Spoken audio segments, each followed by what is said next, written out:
I got threatened by my classmate, and it all started as a joke. "Hi guys, it's Annie." There was this guy in my class, Jason, and my friends and I used to joke around with him. Nothing serious. I teased him, he teased us back, and everyone laughed. At least that's what I thought. But looking back, I realized that every laugh was just a mask for something much darker brewing beneath the surface. One day, Jason suddenly texted me saying if we didn't stop, things would get worse. My friends and I laughed because we thought he was joking too. We ignored the message and moved on like nothing happened. In hindsight, that text wasn't a joke. It was a final warning. That should have been my first major red flag, but I was too blinded by the fun we were having to see the trap being set. The next morning, everything changed. Teachers called me in and started talking about punishment, even possible expulsion. Jason had shown them our chats and all the jokes we made, but what he didn't show was how he joked with us too. He carefully edited the narrative to make himself the victim. Suddenly, I was the only one to blame, standing alone under the cold glare of the school administration.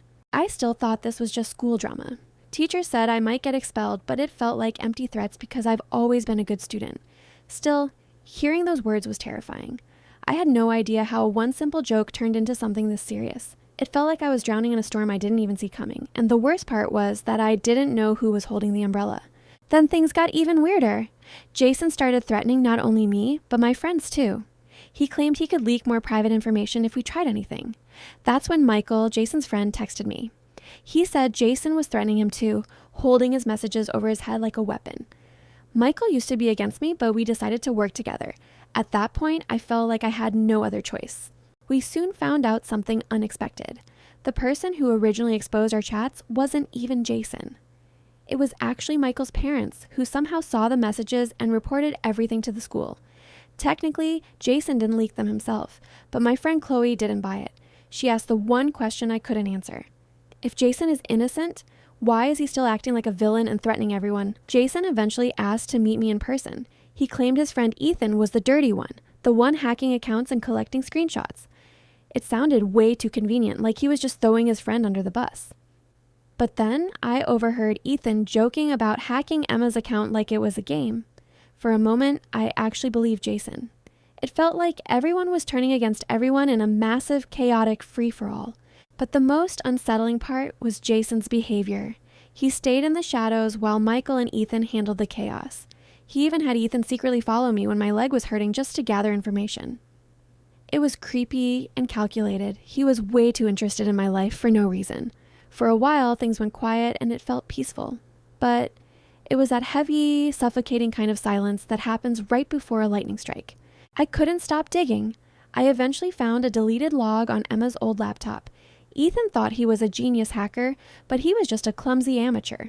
In the metadata, I found an IP address that didn't belong to Ethan or Michael. It was Jason's. It turned out that accidental leak to Michael's parents was his masterpiece. Jason sent those screenshots himself from an anonymous account to frame Michael and spark a panic. He had been the puppet master all along. He pitted us against each other, playing the role of the clean friend while pulling every single string from the dark. He even ordered Ethan to stalk me so I would feel vulnerable and run to him for protection. He didn't just want revenge, he wanted to own us. When I finally showed him the evidence, his mask of the innocent victim didn't just crack, it shattered completely. He didn't even try to deny it. He just gave me a cold, hollow smile and said it was the most entertaining game he'd ever played. But the game is finally over. The teachers have the full, unedited truth now, and his confession is sitting on the principal's desk. My friends and I are finally safe, trying to rebuild the trust he almost destroyed. I learned a hard lesson. The most dangerous people aren't the ones who scream at you. They are the ones who smile to your face while their fingers pull the strings behind your back. Be careful who you trust, because sometimes the person helping you up is the one who pushed you down. Thanks for watching, and stay safe out there.